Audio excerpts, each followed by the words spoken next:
Oh, hello everyone. We're so excited to be here today to answer any questions that you have. So we'll just start off by introducing ourselves. I'm Erica DeVries. I'm the Hearts Exchange Program Assistant. Cindy. Hi, I'm Cindy Stover. I am a Justice Mobilizer for the CRCNA. And I am Shannon Pettis, and I am the Justice and Reconciliation Mobilizer. Yeah, so like I said, we're super excited to be here. This is a time that we're just going to answer your questions. And we have Victoria here in the background monitoring your questions. So just put them in the chat or comment them. Yeah, and we have some other prepared questions that people have asked us. So we're going to go along with that and then answer your questions as they come up. So I'm going to start by asking Cindy, what is Hearts Exchanged? Hearts Exchange is awesome. Maybe I'm biased, but Hearts Exchange is a learning journey and a learning and action journey, and it's designed for Reformed Christians, obviously within the Christian Reformed Church, to engage with Indigenous peoples as neighbors and fellow image bearers. And so what that really means is that Hearts Exchanged is an opportunity to be discipled and to learn about the ways in which we can, as settlers, have better relationship with Indigenous brothers and sisters. And as settlers, I mean people of European descent, people from other locations who have come to Canada, who are not the first peoples of Canada, how we can have better relationship with those who have been here since time immemorial. And especially in the context of the church, how we can create spaces in our churches, create a way for our churches to be places of belonging and places where people of Indigenous cultures, but any other culture other than the dominant group, can feel welcome, can feel valued, can feel heard, and that their cultural uniqueness and gifts are valued and a welcome part of the church community. Thanks, Cindy. So Shannon, could you answer and tell us who can be a part of this program? Absolutely. We welcome people that are connected to the Christian Reformed Church to be a part of the program. We are looking for all members of the CRC to be a part of it. So pastors, church members, anyone in between who have an open mind and that want to learn about the past, to understand how the past impacts us currently, how to do well in the future, have an open heart, open mind to receive challenging, truths that have not been taught in the past, to hear stories, to have our minds open with different worldview perspectives, and people who are willing to invest the time. We want people. This is it's not a one-off course. We really encourage people to take the time to invest in their learning and to share. And so those are the people we're looking for. Thank you. Is this limited to CRC members? I can answer that. I know membership, it can be a complicated thing for some people in churches. So obviously members of CRC churches are welcome. Attendees of CRC churches are welcome. You don't have to be an official member. And also people who are CRC connected. So if you go to a CRC university or related to the denomination, or a campus ministry, or if you grew up in a CRC church and you're not really sure where you fit now, but you know the context, what's really important, I think, is that a lot of what we're going to talk about is in relation to the work that our denomination has done in good ways and not so great ways in connection with Indigenous communities in Canada. And so that there needs to be a bit of a sense of the context of the CRC church for that information to be relevant to people. There's so many different learning experiences out there that people can be a part of if you're not a part of our denomination. And so we encourage people to look into that. And we hope in the future too that someday we might be able to share this content more widely. But we're the 3 staff working on this right now, so our capacity really is focused within the denomination that we work for right now. Thank you. Shannon, could you share with us what the commitment is for a participant? Yes, we've created the commitment is approximately 8 months. It is a commitment to meet with your cohorts at least monthly for the sessions that we have planned. We also have in between sessions, we have created activities that can be done alone or in groups or in partners, like smaller breakout groups from the sessions, to go deeper into themes or topics that we don't have enough time to do all in one session. And we cover a lot of material, and that is why we do have to have that investment, that commitment to do that learning in between, because we don't have all the time to cover everything in that one meeting together for a couple of hours. So therefore, the in between helps us to go deeper. Cindy, did you want to add more? Yeah. So there's the initial 8-month journey of the Hearts Exchange sessions and the self-guided activities between. So that's about 2 hours a month per session, plus about 2 to 5 hours a month, I think, of working on those activities in between. But because this is a learning and action journey, it doesn't just stop at the end of the 8 months. We are hoping that everyone who participates will actually create a reconciliation action plan for their local community. And so whether that's their local church, whether that's a group you're connected with, the hope is that each person will go back and engage the wider community in what they've learned and look at ways in which they can take action on reconciliation in whatever way makes sense. It's going to be different in different locations, and people have different levels of comfort and learning and experience. So it's going to be very specific. But it doesn't end at the end of 8 months. We hope that this becomes a lifelong journey for everyone who participates. Thank you. Cindy, is this a program specifically for churches? Yeah, that's a really good question, because I know there's been some confusion around that. So this is a classis or regional based program. I know normally when we offer a resource, it's usually, a congregation will take it and run with it.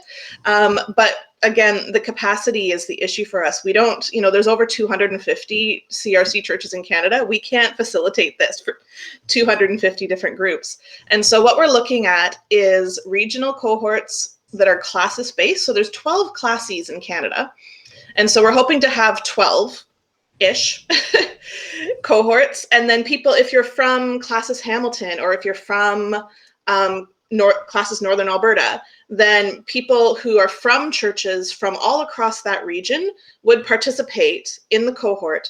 And then at the end of the 8 months, again, take that learning back and engage their local churches in it. So it's going to impact local churches for sure, but what we've seen in the few pilots we've done so far is that often there's maybe 1 or 2, maybe 3 people from an individual church who will join the regional cohort, along with 1 or 2 people from 7 or 8 other churches from their region. So it's an opportunity to get together with other people in the region where you live, but also an opportunity to take what you learn back to your congregation.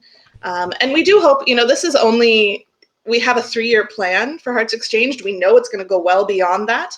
At the end of 3 years, we really hope that this expands and blossoms, and it'll be content that participants can take back and churches can engage with in a really expanded way. But we don't know really what that looks like yet until we're able to go through it in the 12 regions in Canada. And that's because we want to make sure that everyone in every location has an equal opportunity to participate, not just focus on the areas that are easiest for us to get to, or that we have a lot of engaged participants in. We want to make sure, even in places where, they don't get a lot of resources, have the opportunity to participate as well. And this is also to help, hopefully, get a diverse group of people participating, right? So it's not solely just one church or one group within a church that participates, but going from a classes perspective, we could have the diverse experiences and perspectives that make up the cohort. Mm-hmm. Mm-hmm. Thank you. I see a question here from Mike. Hi, Mike. I'm going to ask Cindy this. Which classes are you starting with? So we actually have piloted this in 2 locations already, in Eastern Canada and in Alberta. So I guess that's where we started, but that was an opportunity for us to test out the material, make sure that it's going smoothly, and to get feedback from those participants. In the fall of 2021, so this September, we are starting with all 12 classes in Canada. So those, Eastern Canada, Alberta are also going to have another opportunity to have a cohort. So I don't know that we're starting with any one particular one this fall. It'll really be on the behalf of those cohorts and how they're organized as to what dates make sense for them to start. But we're going to really, because it's a co-learning environment, we don't want to be top down in our facilitation of them. We want to make sure that these cohorts are setting their own times, setting their own pace of meetings, and what makes sense for them. So yeah, if you're interested and want to participate, then you could very well be the first one. If you want to start early in September, just let us know. Would it be too much information at this point to add that, all the cohorts, will be supported by us? Like, we won't just say, here's the program, go to town, but, they will have they'll have regular contact and coaching, and facilitators will have training to go into this next phase with the classes cohorts. Mm-hmm. Good point. Yeah. I see Liz here. Hi, Liz. I think we just mentioned, but these cohorts are hoping to start in September of this year. And I guess maybe even to tag on to what Shannon said, we will be doing facilitator training over the summer. So if there's anyone who's interested in the opportunity of co-leading the cohort in your region, then we would get started with you even earlier than this fall and equip you with everything you need to be able to facilitate these cohorts. So that's kind of what we're thinking. We know it's going to be hard to schedule things over the summer, so we're going to do the best we can to work with the people who choose to help us facilitate. And then the sessions will start in September of 2021. Again, the timing will depend on the local context. Thank you. Got another question from Evelyn. Will the request go to the various classes, or would someone who is interested need to start this? Cindy, would you like to answer? Sure. Or Shannon? So we have made various classes across the country aware. We've done a lot of internal communication within the denomination and to regional leaders. We know it's a pandemic and people are exhausted and their inboxes are full. So we know that the word may not have gotten out past some of these locations. So if you're in an area and you're interested, please go to our website to learn more and sign up. And I guess to sort of help answer that question, the 12 cohorts will be sort of administrated by us as the Hearts Exchange team. So classis itself won't be administrating them. Right. But definitely we're going to keep classis informed and participating and connected to what we're doing. But yeah, if you're part of a classis that's really busy right now and understandably doesn't have a lot of time to invest in this, then please do spread the word, share with people you know who would be interested. And we'll work with you to help get the word out.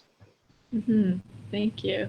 Yeah, so if you look on our website, And you can also email us if you need more information or you're curious about your specific classis involvement that's already going on. And so we have another question from Nikki. Do you need to be an active member in the CRC to participate? Cindy, do you want to take this? Yeah, I think I answered that a bit at the beginning, but you might not have been here yet, Nikki. You don't.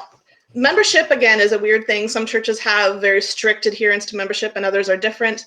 You don't have to be like a signed on the dotted line member of a CRC to participate, but because the context of what we're going to talk about relates to synodical reports, it relates to the history of the church in relationship with Indigenous peoples, it's important to at least have a sense of the context of the Christian Reformed Church denomination for the content to be relevant.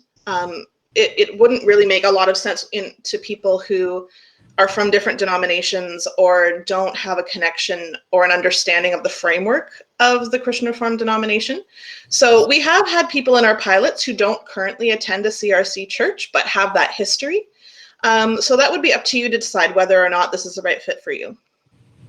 Yeah, so it's the being able to have a connected a connected way to the CRC and just be able to understand some of the contextual information that comes in that way from the reports and past decisions that have been done in the CRC. Mm-hmm. Yeah. Yeah. So if you know that context, then feel free to sign up and we'll chat further. Yeah. Thank you, Cindy. Shannon. Since I've been asking Cindy so many questions, logistically, I'm going to ask Shannon, why is the program called Hearts Exchanged? The program is called Hearts Exchange because it's off of a report that was done over 20 years ago in 2000. It was called Hearts Exchange, a Cross-Cultural Ministry Report. And in that report, there is a recommendation that a conversation such as the process that we're doing right now needs to take place. It's important that it takes place. And so we are going back to that report and trying to pick up where it left off. I know it has been a long time coming. Truly believe the Spirit is in this process with us, and so that's where the Hearts Exchange name comes from. There's a story in that report that just talks about how exchanging of the hearts was it was a descriptive way of showing the relationship between two people and how they understood, came to an understanding. Whether maybe it didn't have an outcome that was that was both parties could decide, but that exchanging of the hearts just showed the love, even though there's a disagreement before. The exchanging of the hearts showed that the relationship and respect for each other was still cared for. Mm-hmm. Thank you. Shannon, I'm going to ask you another question. What has participating meant to you? It's I've really enjoyed working on developing the content for Hearts Exchange. It has been very inspiring to choose which material that we're going to talk about and why we want to talk about it, and to be able to create a sense of space where a group of people could have conversations, ask questions, and just even some of the revelations that have been shared with me. Like I'm not coming to this group as an expert. I offer what I have learned and experienced, and I am receiving the same as well. So I'm receiving from the cohorts their experience and their perspective, and just having a chance to talk through that in a way so that there's more understanding between us. So in a sense, it's that even through Zoom, these relationships are being built and created, and I feel that, and I'm I'm really feeling a sense of community with the cohorts that are participating right now. For sure. Thank you. Cindy, I'm going to ask you the same question. What has participating meant to you? Yeah, it's been a really great learning journey for me as well. Again, it's a co-learning setting. We might be facilitating, we might be, putting together activities on a Google Doc and sending them out to people, but we're learning all along the way. When we send out an activity about watching a documentary, I watch it and I'm impacted by it. And I think it's been so important for me on my own decolonization journey because, I grew up with a lot of stereotypes of Indigenous peoples that I've had to unpack. I've had to look at, where some of those biases came from and to really challenge those perspectives that are in my own heart.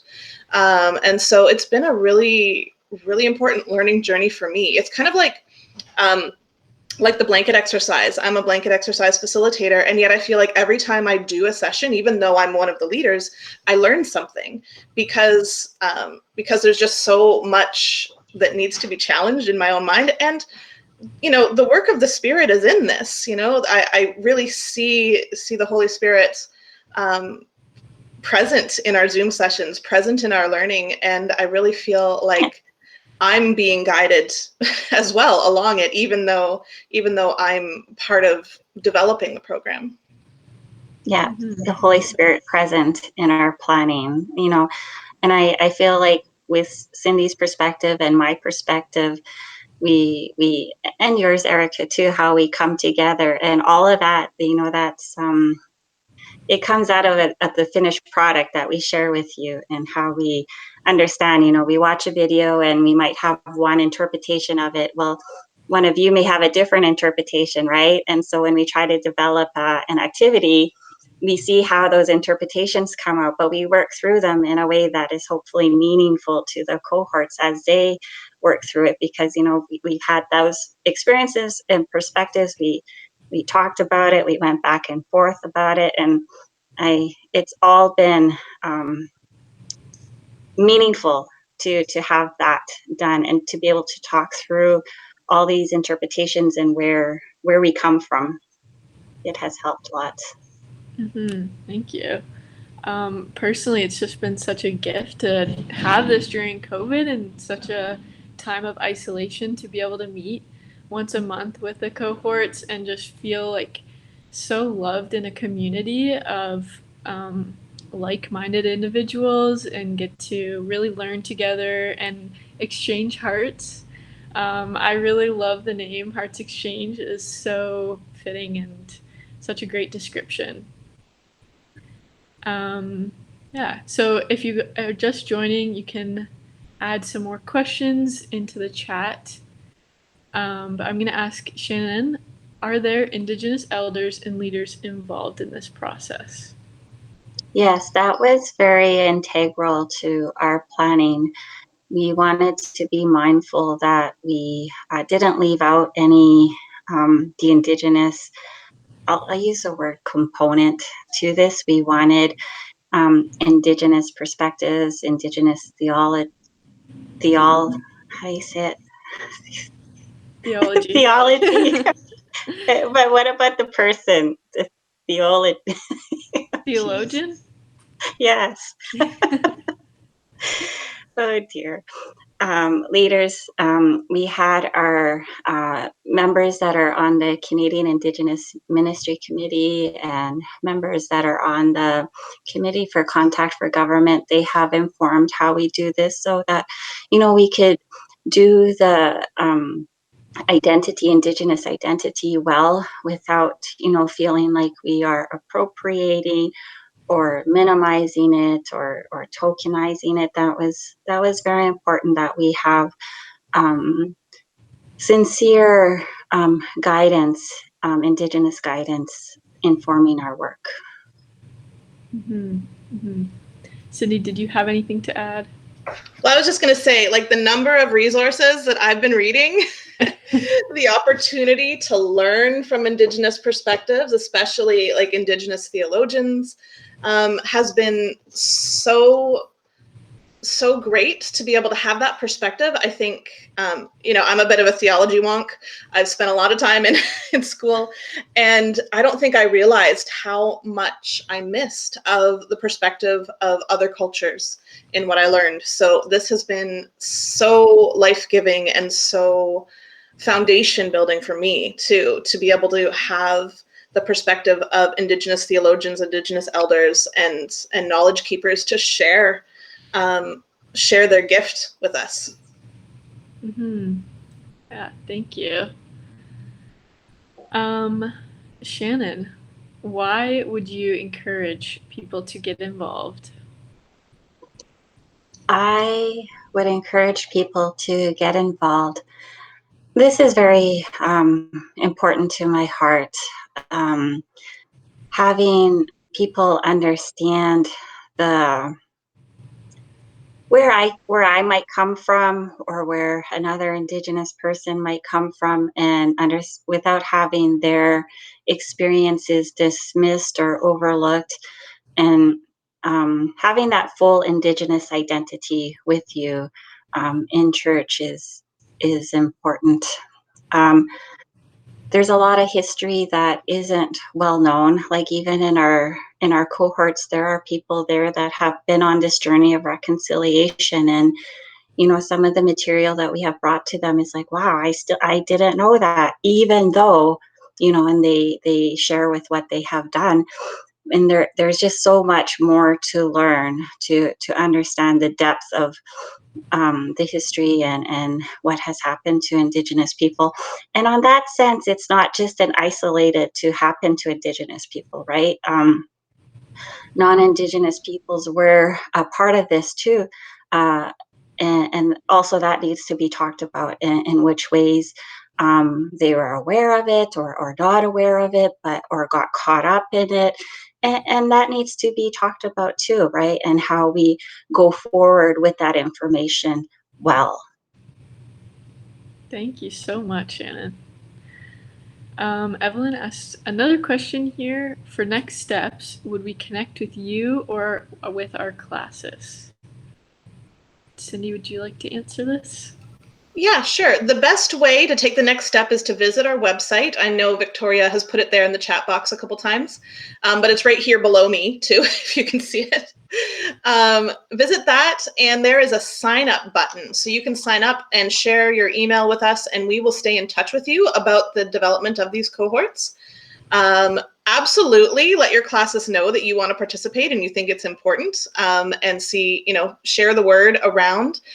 We'll send you an email that has a little bit more detail in it about what to expect, that you can also share. So if you know other people who you think would really appreciate or benefit from this opportunity, please help us recruit, help us get the word out all across Canada. So if you have a cousin on the other side of the country who you think wants to participate, absolutely invite them. Mm-hmm. Thank you. Sharon has a question here. Hi, Sharon. Cindy, will you be sharing some of the resources you have enjoyed reading? Hi, Sharon. I will, and actually I'll let Erica share that, because Erica has developed an awesome resource list. So how would someone access that? Cindy, I'm not too sure, but I could email Sorry it. to put you on the spot. I know a lot of those resources are on the Indigenous Ministry website, if Victoria can throw that in the chat box as well. And we can work on getting that resource list connected to the Indigenous Ministry website. I think Erica and Victoria can work on that. Yeah, so check out the Indigenous Ministry website, and yeah, email us too, and we can get that to you. Just reading other comments here.